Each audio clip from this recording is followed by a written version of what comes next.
Maja je naš ID4 upihnil že 4. svečko in v Lanovci se lahko pohvalimo kot eni najbolj izkušenih pri vsakodnevni uporabi električnega avtomobila. Lahko že veliko povemo o fajn in manj fajn stvareh lastništva električnega avtomobila, redno o tem govorimo v oddaji. Kaj pa konkretno naš ID4? Zakaj mi je po 4 letih še vedno všeč? Predvsem zaradi lahkotnosti uporabe. Se usedeš, deluje, daš v D in se že pelješ. Evo ga, odlično! Vmes pa samodejno zaviranje oziroma regeneracija zavorne moči, kar mi je še posebej všeč pri vožnji navzdol. Tam praktično ne rabiš zavirati, če dobro predvidevaš.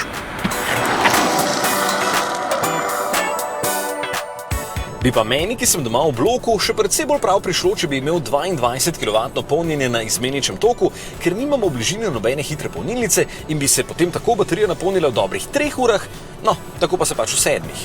Meni pa je najbolj všeč prostornost. Običajno sem jaz pri volanu tisti, ki sabo prevaža celo omaro in se seveda na tem najbolj jezi Matej in pravi, kako imaš vse nametano, pa v bistvu niti ni, se vidite, da je kar relativno pospravljeno. In meni glih to všeč, da lahko imam sabo vse, kar potrebujem in tudi tisto, česar ne. Pa je še vedno več kot dovolj prostora. Prvotne težave s počasnim multimedijskim sistemom so rešile posodobitve prek spleta, za katere si edino želim, da bi bile malo bolj pogoste, ker sem nor na to, da vedno piše, da je naložena najnovejša verzija.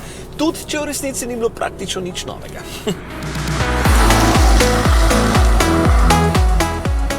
Imam občutek, da sem prav jaz v našem uredništvu tisti, ki se s hladilnikom razume najslabše. Pravzaprav sem mu tudi jaz nadel na Dimek hladilnik, ker me je vedno pustil hladnega.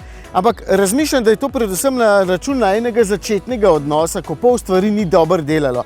Vmesnik je non-stop zmrzoval, polnjenje je bilo počasno in pol ure sem vedno rabil, da sem izključil sistem lane assist, ker mi je sicer avto vlekel volan kot zmešan.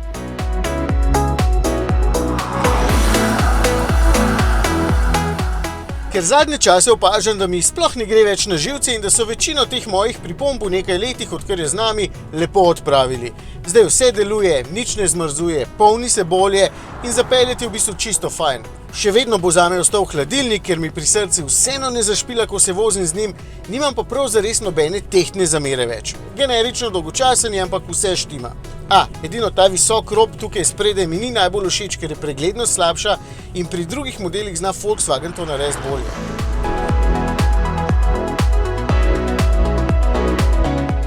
Že je izbral totalno slab izraz za ID4, ker jaz sem vedno vesel, ko odprem hladilnik, sploh tašen, v katerem je res veliko prostora in v tem ga je. Vsako leto, ko se pripeljem v kamp, me sosedi sprašujejo, kje je zadaj še kombi, da sem lahko pripeljal vso to robo. Jaz imam tudi največ izkušenj z vožnjo daleč in lahko povem, da je prijeten in da sem ga lani na Ionity polnil s kar 170 kW, čeprav Volkswagen pravi, da gre največ 135 kW. In dolgo povprečje porabe je malo pod 20 kWh na 100 km, pa to govorimo v vseh letnih časih in s čisto normalno vsakodnevno vožnjo, torej 130 po avtocesti recimo. Razen ko vlečem parkolca, takrat gre pa pač 100, a ne? Vožnja je čisto okej, nič razburljivega, ampak je občutek dober, umirjen.